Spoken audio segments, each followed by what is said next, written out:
Vamos a abrir, hermanos, la palabra del Señor y lo hacemos en el libro de Éxodo, el cual hemos venido estudiando. En la última oportunidad finalizamos el capítulo 26 y ahora vamos a comenzar el estudio del capítulo 27. Así que busquemos en el libro de Éxodo el capítulo número 27, donde vamos a leer la palabra del Señor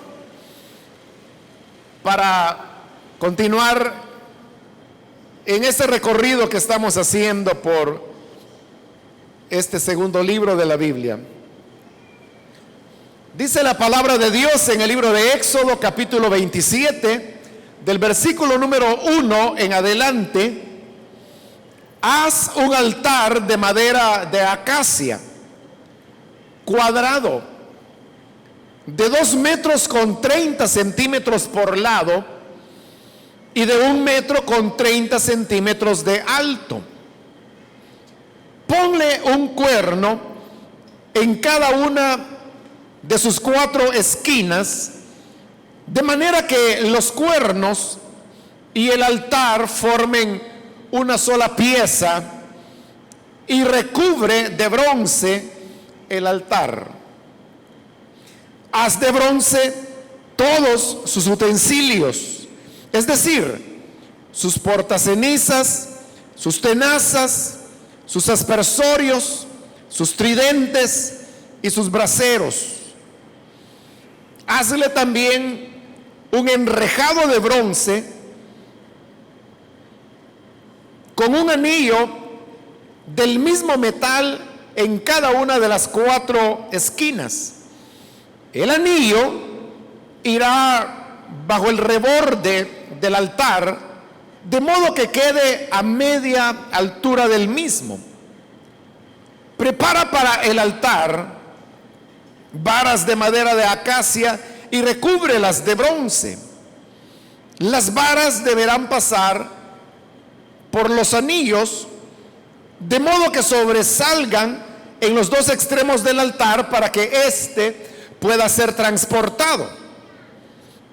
El altar lo harás hueco y de tablas, exactamente como el que se te mostró en el monte. Hasta ahí dejamos la lectura. Pueden tomar sus asientos, por favor, hermanos. En las últimas oportunidades hemos estado estudiando los materiales y la manera en que habría de ser construido cada uno de los elementos del tabernáculo que el Señor quería como santuario en medio de Israel durante el camino que les llevaría a heredar la tierra prometida. Hemos cubierto ya la parte más interna del tabernáculo, la cual se llamaba el lugar santísimo, junto con sus muebles. Luego vimos la parte del lugar santo, cómo estaría construido, también juntamente con sus muebles. Y ahora, hermanos, vamos a la parte de afuera, que se llamaba el atrio. Antes que se nos describa cómo el atrio sería construido, se nos explica cómo tenía que ser hecho el altar del holocausto que estaba en medio del atrio. Entonces, los versículos que hoy hemos leído son versículos que nos hablan sobre las medidas y los materiales con los cuales el altar para los sacrificios u holocaustos tenía que ser construido. Recuerde que el altar era un elemento muy importante dentro del santuario, porque, como acabo de decir, era allí donde se iban a ofrecer los sacrificios y los holocaustos.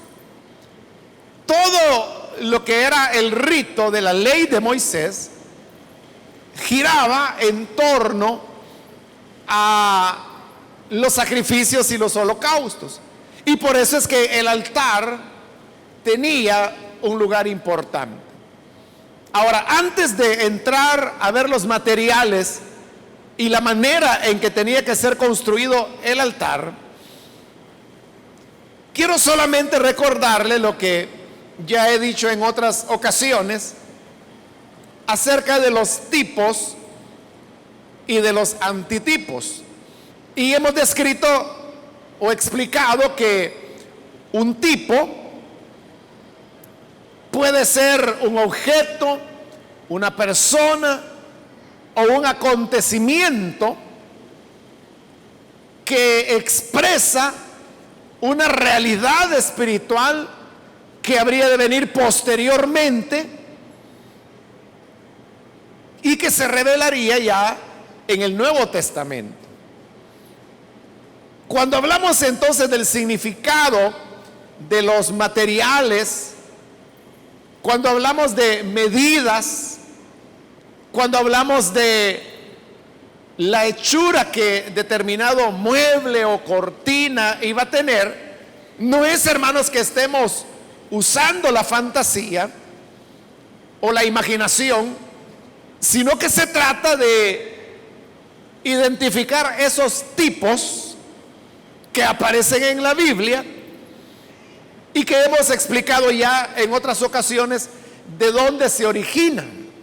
Como ya lo he explicado, no voy a repetir, por ejemplo, el tema de qué simboliza la madera, porque con madera se ha hecho casi todo lo que hemos visto hasta este momento, con excepción del candelabro o las 7 lámparas, que era hecho totalmente de oro. Pero de ahí todo lo demás llevaba madera. Y cuando dimos la lista de materiales que Dios pidió para construir el tabernáculo, ahí se mencionaba la madera de acacia. Y entonces explicamos las características que la madera de acacia tiene y que sobre la base de esas características se convierte en un tipo de la humanidad del Señor Jesús. Como le dije, eso ya lo expliqué y no lo voy a repetir, porque entonces estaríamos dándole vuelta a lo mismo todo el tiempo. Pero solo lo pongo como una ilustración que cada material tiene su razón de por qué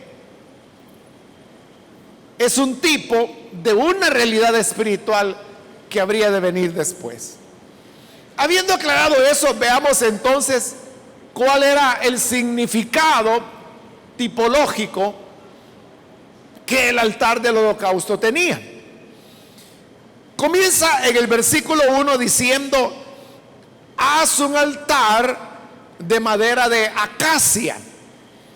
Una vez más, este otro mueble, que es uno de los más grandes que había en el tabernáculo, que es el altar, era construido de madera. Vamos a dejar pendiente por ahora ese tema de la madera y avancemos en el versículo 1. El mueble debía ser cuadrado, de 2 metros con 30 centímetros por lado. Como dice que tenía que ser cuadrado, significa que sus 4 lados tenían la misma medida, la misma longitud, que era de 2 metros con 30 centímetros. Y la altura era de 1 metro con 30 centímetros. Pero ahí tenemos, hermanos, un altar entonces que es cuadrado, que tiene 2 metros con 30 de largo, 2 metros de 30 de ancho. Y como es un cuadrado, pues los 4 lados tienen la misma medida, 2 metros con 30 centímetros. Ahora, si el altar era cuadrado, entonces significa que realmente el altar no tenía un frente, ni un lado principal, porque los cuatro lados tenían la misma medida. En otras palabras, el altar no tenía un lado que uno pudiera decir, bueno, esta es la parte delantera del altar, aquí el sacerdote tiene que ofrecer el sacrificio, porque ese lado era igual que los otros tres, tenían la misma medida, eran los mismos materiales.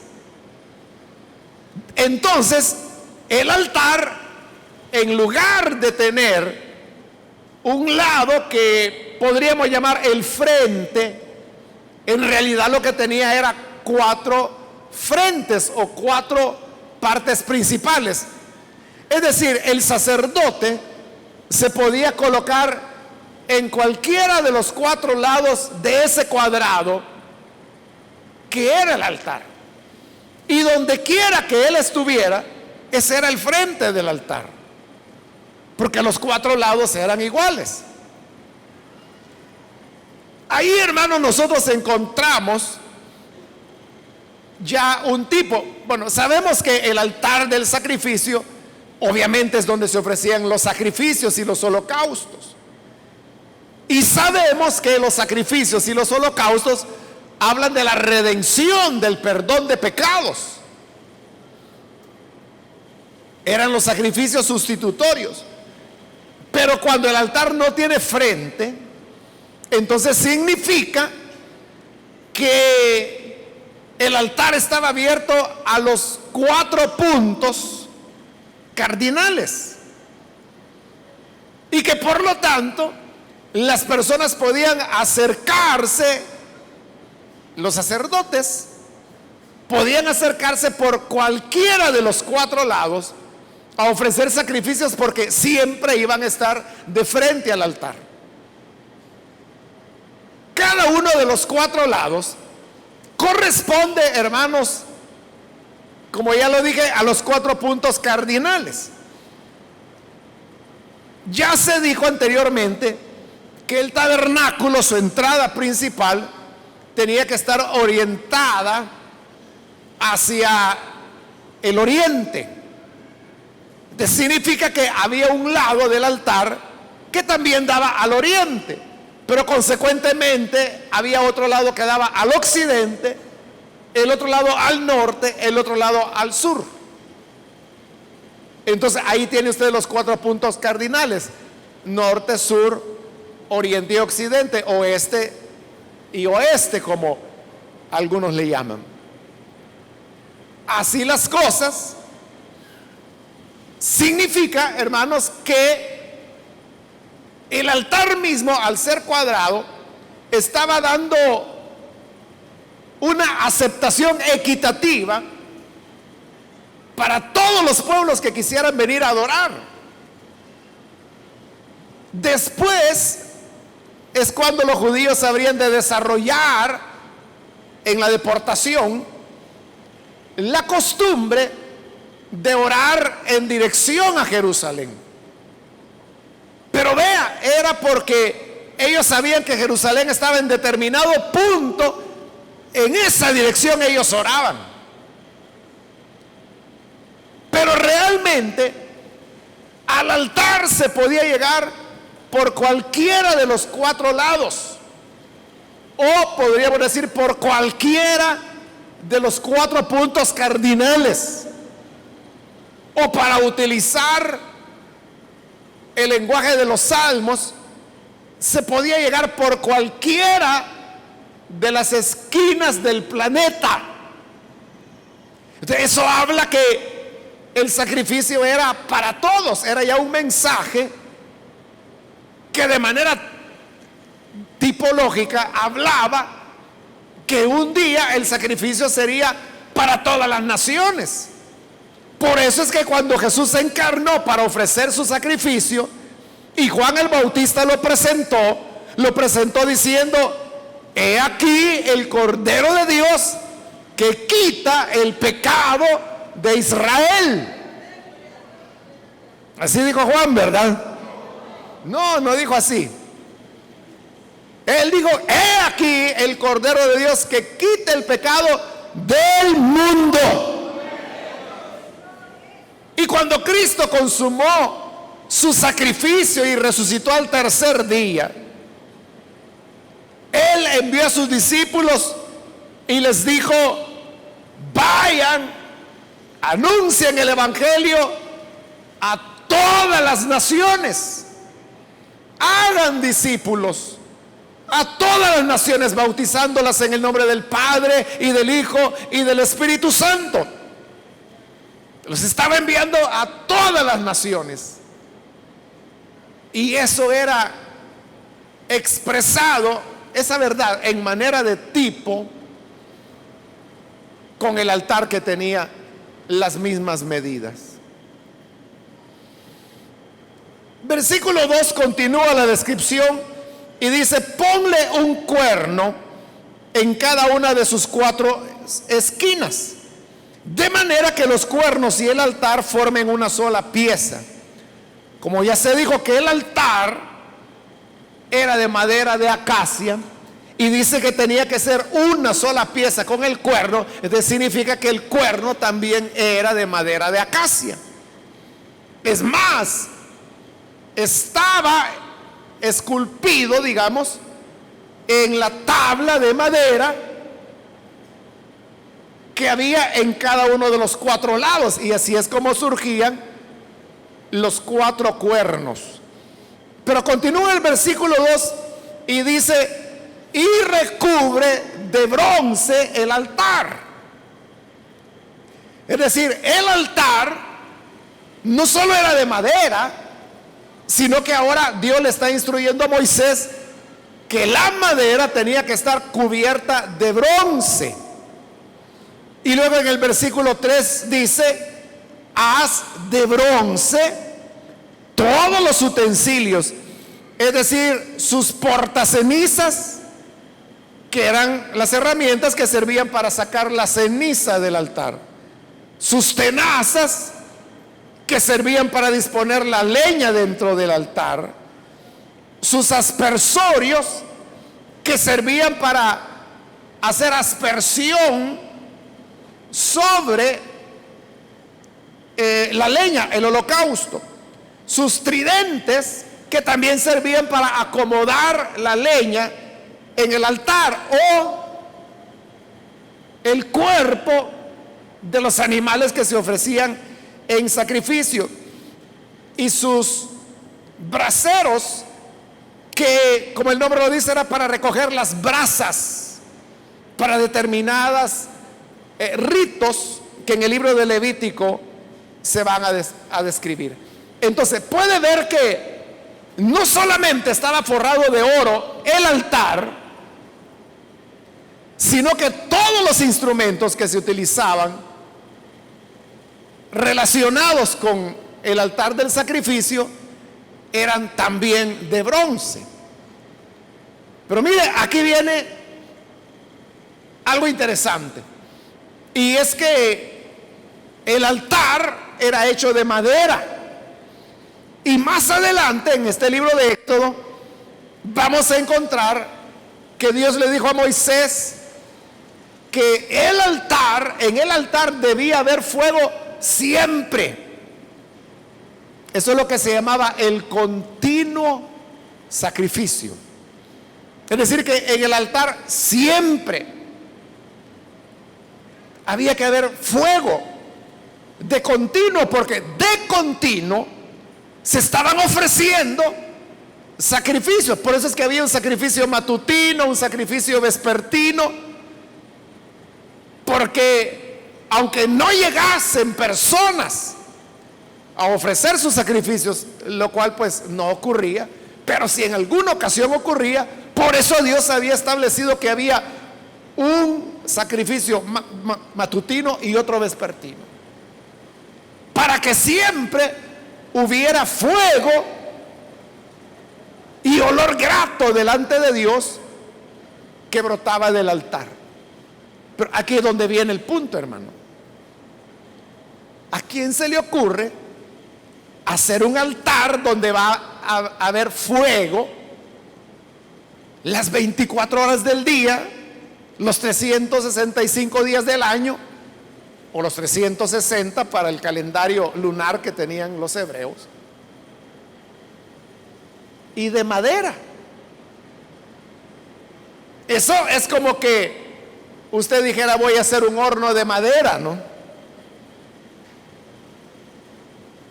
Usted puede comenzar a hornear en un horno hecho de madera, pero ¿cuánto tiempo le va a durar? Porque la madera se va a quemar, la va a consumir el fuego.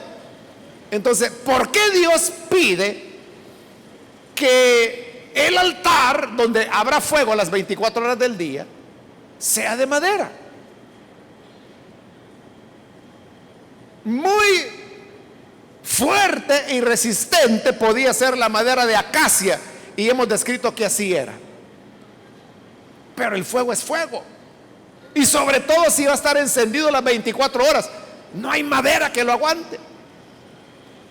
Precisamente porque la madera no iba a soportar el fuego, es que Dios pide que sea cubierto de bronce.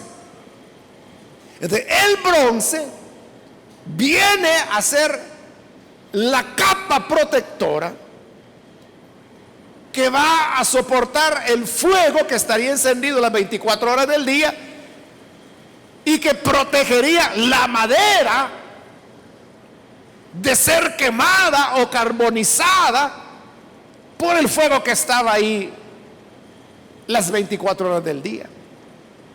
Ahora, todo esto, hermanos, como lo hemos dicho, tiene un significado en tipos.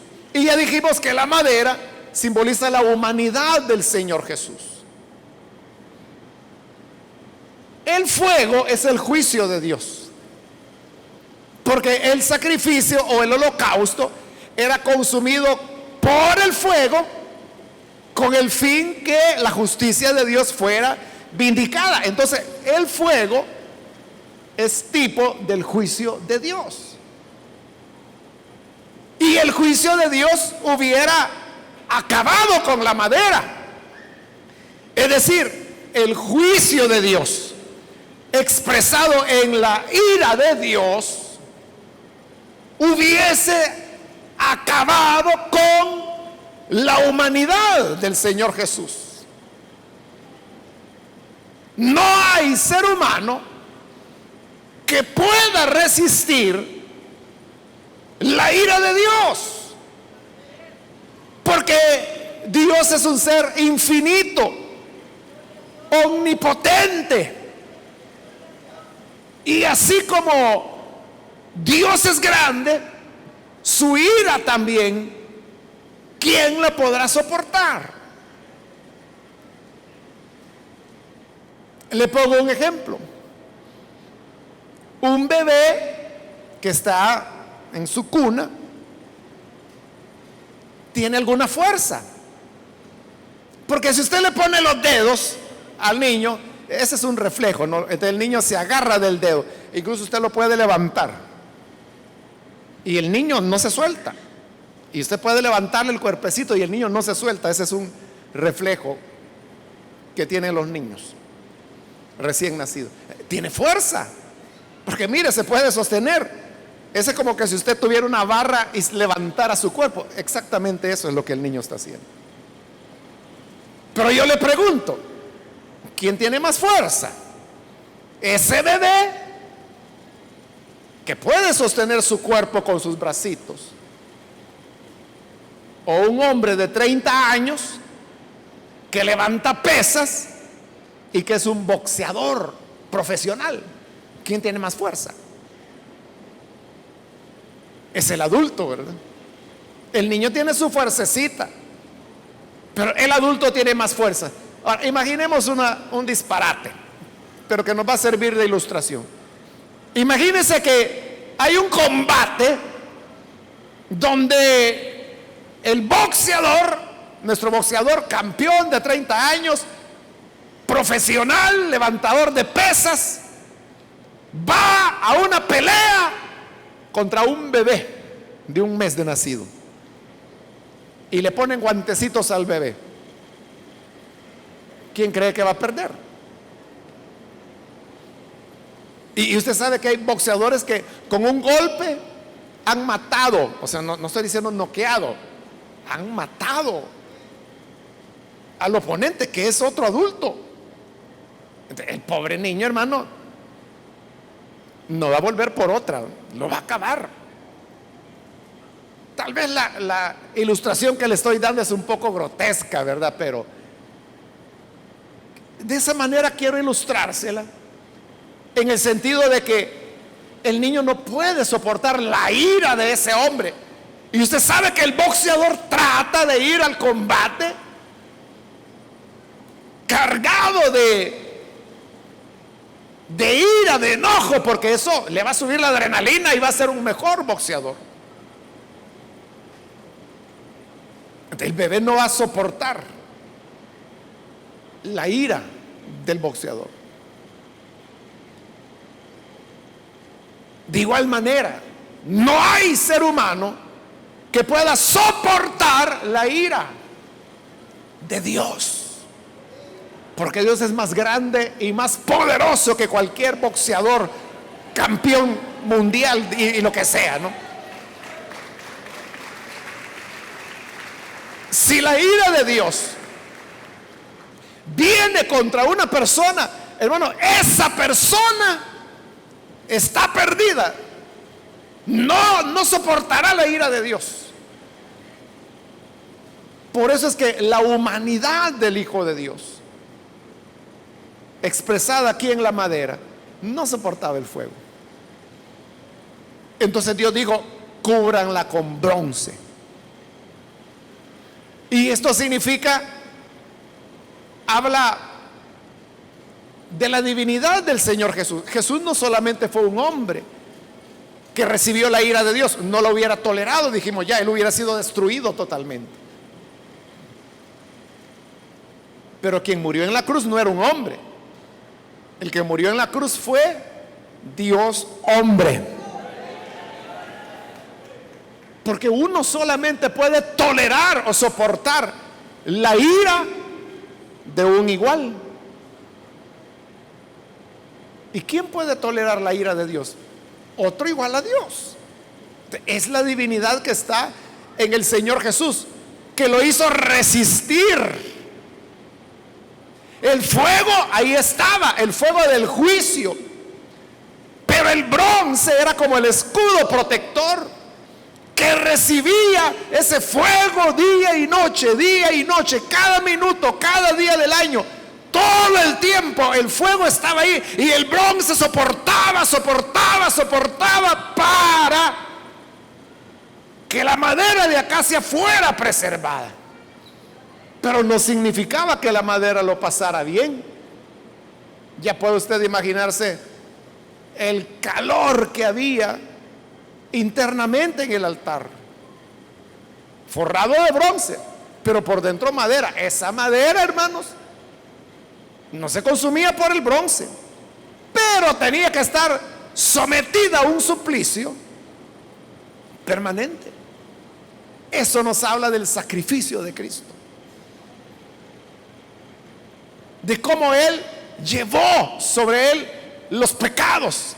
Y si Él resistió la ira de Dios, es porque Él fue precisamente ofrecido como holocausto, como sacrificio. Él fue el escudo de todos los pecados que nosotros habíamos cometido.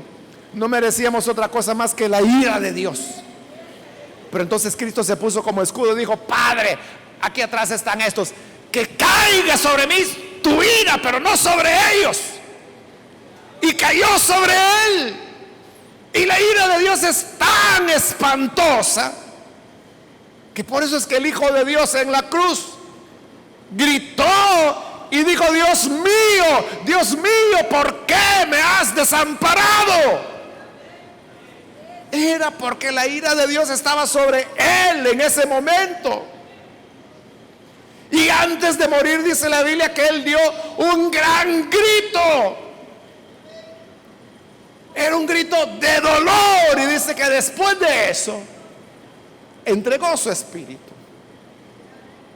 Jesús es entonces el escudo que soporta el fuego del juicio de Dios, que nos protege. ¿A dónde podremos encontrar salvación si no solamente en Cristo? Solamente Él puede soportar la ira de Dios. Por eso es que la Escritura dice que no hay otro Salvador, no hay otro nombre, dice la Biblia, dado a los hombres en el que podamos ser salvos. Solo hay un nombre: Jesucristo, el Hijo de Dios. Así es. Cualquier otro santo, cualquier otra santa, cualquier otro personaje religioso jamás podría cubrirnos de la ira de Dios, porque se lo va a acabar a Él y a nosotros de una vez. Pero Cristo, en su entereza, resistió y resistió. Por eso es que el bronce lo que simboliza es el juicio de Dios, porque es el metal que resiste el fuego de la ira de Dios. Ese es el símbolo del bronce. Ahora dice el versículo 4: hazle también un enrejado de bronce con un anillo del mismo metal en cada una de sus 4 esquinas. El altar, hermanos, realmente era un cajón, pero hueco. No tenía tapadera y tampoco tenía base. Eran solo las 4 tablas forradas de bronce. Entonces, ¿a dónde se colocaba el altar? Dios dijo que hicieran una reja también de bronce. Entonces, esta reja tenía que tener las mismas medidas: 2 metros con 30 centímetros por 2 metros con 30 centímetros, porque esa reja se iba a colocar dentro del cuadrado de madera forrado con bronce, con el objeto que sobre esa reja se colocaran los sacrificios, bueno, la madera y los sacrificios. Era una especie de parrilla, ¿no? Con la diferencia que usted sabe que en la parrilla la madera se pone debajo de la parrilla, y en la parrilla va la carne, ¿no? O el pollo, lo que sea que usted va a cocinar. Pero en el altar no, sobre la reja iba la leña y sobre la leña iba el holocausto. Y abajo de la rejilla no había nada, estaba el piso. Es decir, que la ceniza caía sobre el piso. Y por eso estaban los instrumentos para remover la ceniza e irla sacando poco a poco de ahí. Ahora mire esto: la reja tenía que tener 4 anillos, como hemos visto que todos los muebles tienen. Versículo 5: el anillo irá bajo el reborde del altar, de modo que quede a media altura del mismo. El anillo estaba en la reja, pero el anillo salía por entre la madera, de tal manera que así es como la reja quedaba fija al cuadro de madera forrada con bronce. Pero ahí hay algo interesante, hermano, que dice que los anillos, versículo 5, el anillo irá bajo el reborde del altar, de modo que quede a media altura del mismo. Es decir, que la reja, ya dijimos que el altar tenía 1,30 m de altura, pero dice que la reja tenía que quedar a media altura. Entonces, si la altura total es 1,30 m, significa que la mitad o la parte media serían 65 centímetros. Y tal vez usted ya no lo recuerda, pero cuando se nos dieron las medidas del arca y del propiciatorio, el propiciatorio estaba a 65 centímetros de altura. Es decir, que Dios lo que está pidiendo es que la altura de la reja donde se iba a ofrecer el sacrificio u holocausto estuviera exactamente a la misma altura que estaba el propiciatorio. Lo único que ya le dije, el altar estaba en el atrio, el propiciatorio estaba en el lugar santísimo, en la parte más interna, pero entre los dos tenían la misma altura. ¿Qué significa eso? El propiciatorio habla de la misericordia de Dios, porque propiciatorio, de ahí viene la palabra ser propicio. Entonces, cuando aquel publicano fue a orar al templo y se golpeaba el pecho y le decía: Señor, sé propicio a mí. Propicio viene de propiciatorio, es como una forma de decir: ten misericordia de mí. El propiciatorio nos habla de misericordia, pero el altar, ¿de qué nos habla? Ya lo dijimos, de juicio de Dios. Pero los dos tienen la misma altura. Entonces significa que tan alta como es la misericordia de Dios, así de alto es el juicio de Dios. Por eso es que Hebreos lo dice en otras palabras que usted conoce muy bien, que Dios es misericordioso y es tardo para la ira, pero también dice que Dios es fuego consumidor. Así como es grande la misericordia de Dios, así es su juicio. Y son dos cosas, hermanos, que tienen la misma altura, van juntas siempre. Una persona no puede confiarse en decir: yo sé que soy sinvergüenza, yo me engaño fácilmente a estos hermanitos. Se la lleva de vivito y dice: pero yo sé que Dios, Él va a tener misericordia de mí porque Él es buenito. Buenísima persona es Dios, Él me va a perdonar. Entonces, se apoya en la misericordia de Dios, y Dios es misericordioso, pero está olvidando el otro lado, que también es fuego consumidor. Está olvidando la justicia de Dios, que dice que Dios no hará pasar por inocente al culpable. El que la hace, la paga para Dios. Dios se la va a cobrar, y por eso Pablo decía: no se engañen, Dios no puede ser burlado, porque todo lo que el hombre hace, lo cosecha. Lo va a recibir, las consecuencias de su pecado. Por eso es que misericordia y juicio están niveladas. Es como una moneda que tiene dos caras. O sea, Dios es tardo para la ira, bondadoso, misericordioso, amoroso, etcétera. Pero también Él es juicio, es fuego consumidor. Es el que no pasa por inocente al culpable.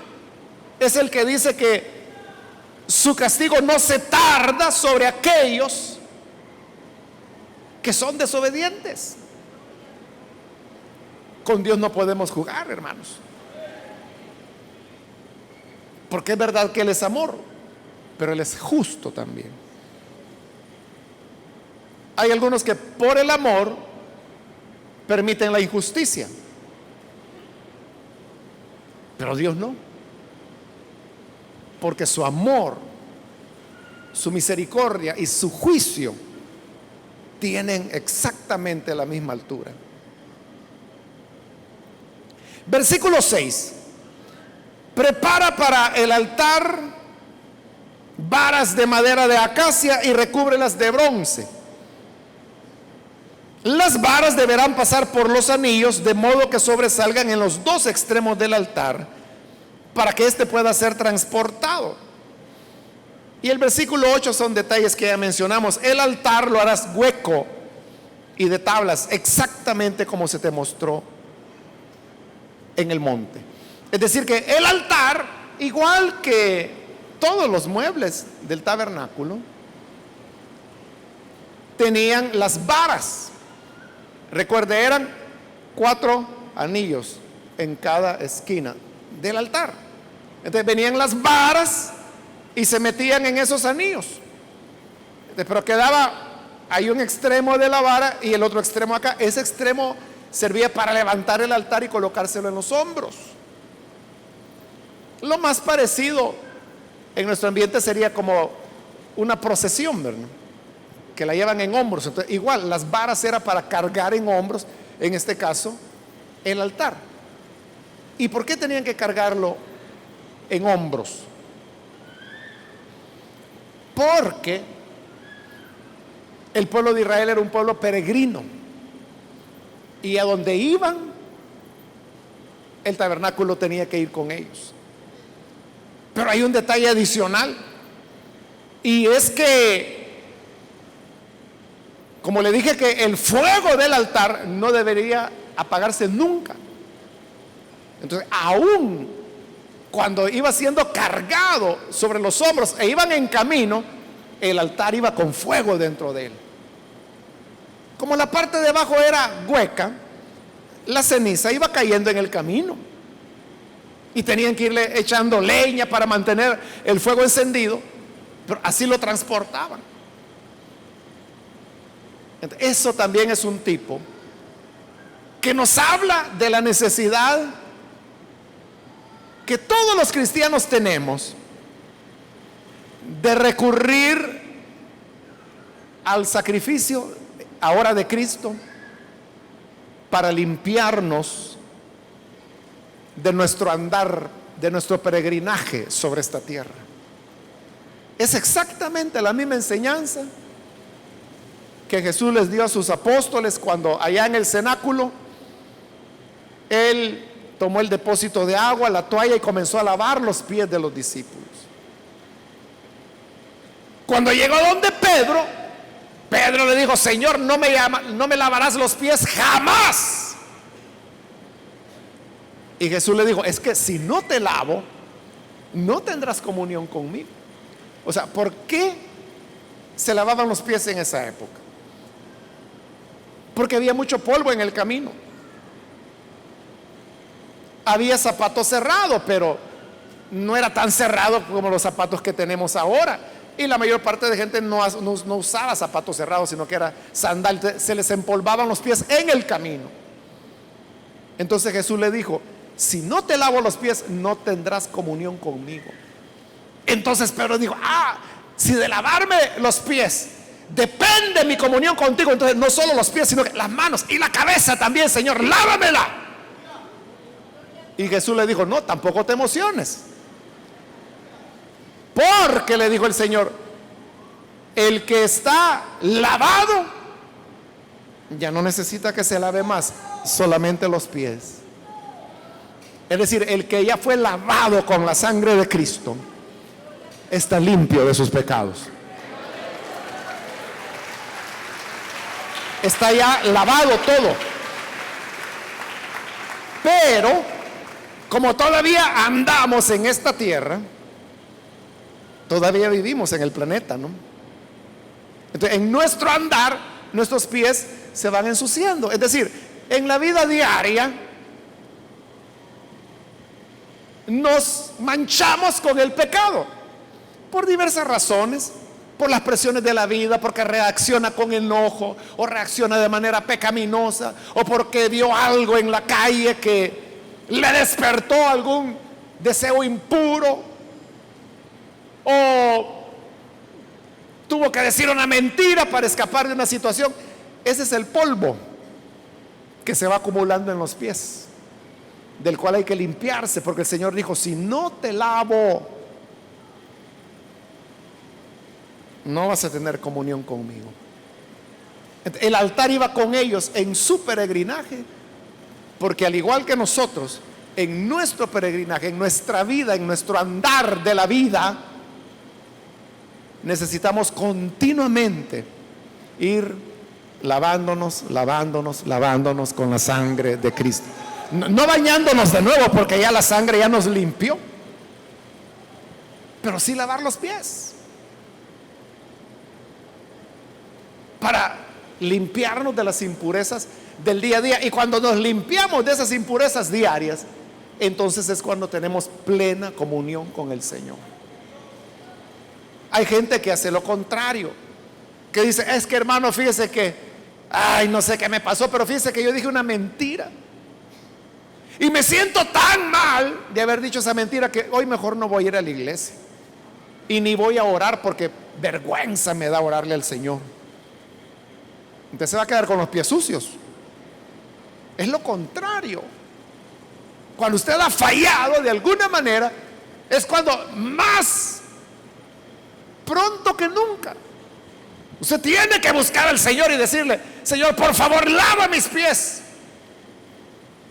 porque este mundo está lleno de polvo, y aunque yo trate de caminar en puntillas, siempre me empolvo de alguna manera. Por favor, lávame. Y la Biblia dice que si confesamos nuestros pecados, Él es fiel y justo para perdonarnos y para limpiarnos de toda maldad.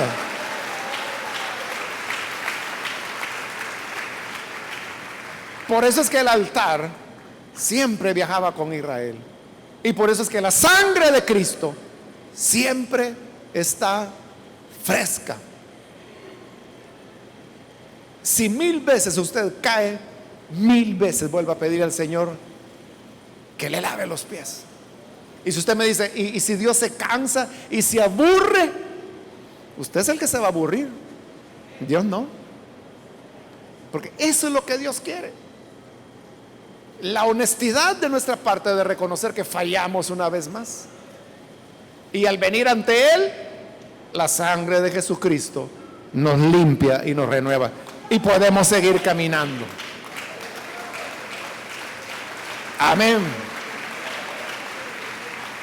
Vamos a orar, vamos a cerrar nuestros ojos, y quiero hacer la invitación antes de orar para las personas que todavía no han recibido al Señor Jesús como su Salvador. Pero si este es su caso, hoy usted ha escuchado una enseñanza que nos habla claramente del significado del sacrificio de Cristo y cómo la sangre que Él derramó nos limpia del pecado. Si usted considera que ha vivido lejos de Dios y se ha manchado muchas veces con el pecado,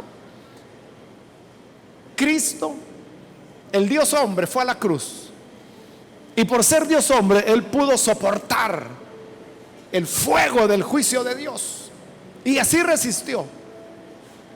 Y resistió por amor a los que habrían de creer en Él. Si usted viene y cree en Jesús hoy, eso significa que también por usted Él dio su vida. ¿Hay alguna persona que necesita venir al Señor, recibirle como Salvador? Ahí donde está puede ponerse en pie, por favor, para que oremos por usted. Muy bien, aquí hay un joven que pasa, Dios le bendiga. ¿Hay alguien más que necesita recibir al Hijo de Dios? Aquí hay otro hombre que se pone en pie, Dios lo bendiga, bienvenido. ¿Alguien más que necesita venir al Señor? En el lugar donde se encuentra, póngase en pie con toda confianza, y nosotros vamos a orar por usted. Otra persona que necesita venir a recibir el perdón, ese baño en la sangre del Hijo de Dios, baño que nos limpia de todo pecado y que nos deja más blancos que la nieve, como lo dice la Escritura. Otra persona que necesita venir para entregarse al Señor, póngase en pie, por favor. Cualquier amigo o amiga que es primera vez que necesita venir al Señor, queremos orar por usted. Muy bien, aquí hay una niña, Dios la bendiga, bienvenida también. Alguien más que necesita pasar puede ponerse en pie.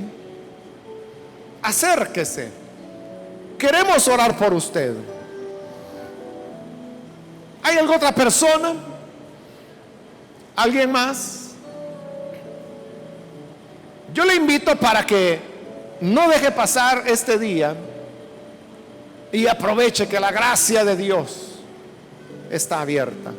También quiero invitar, si hay hermanos que ensuciaron sus pies. Es una cosa casi inevitable, pero en Cristo podemos encontrar renovación. Aquí hay otra persona que ha pasado, bienvenido. Ahora, si hay hermanos o hermanas que necesitan reconciliarse, pónganse en pie también. Muy bien, aquí hay otra persona, Dios lo bendiga, bienvenido. ¿Alguien más que necesita pasar? Venga, queremos orar por usted. Hay otra persona que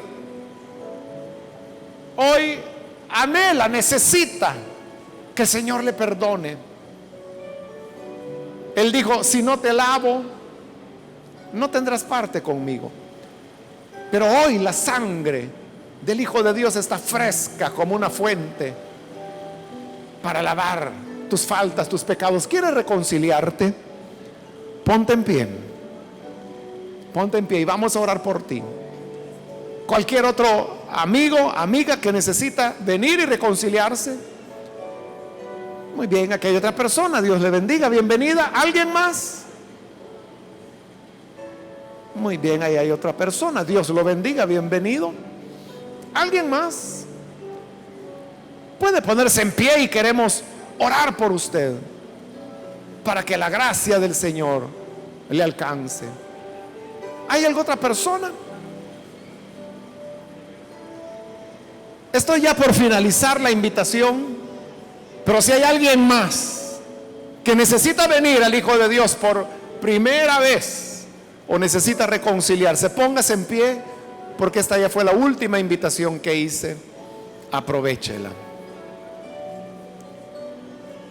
¿Hay alguna otra persona?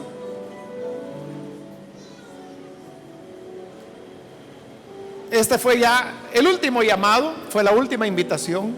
¿Quiere aprovecharla? Póngase en pie. A usted que nos ve por televisión también le invito para que juntamente con estas personas usted pueda creer en el Hijo de Dios y en Él tendrá perdón de pecados. La sangre del Hijo de Dios quitará toda culpa. Únase con nosotros en oración.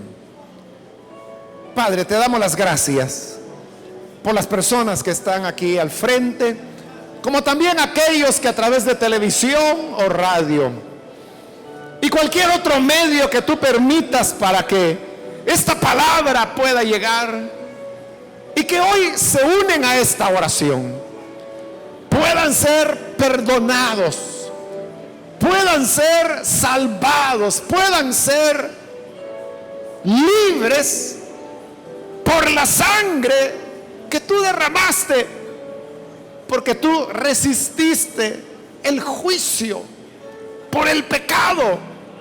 Eres nuestro escudo protector, y ese escudo protector es el que nos permite hoy tener vida,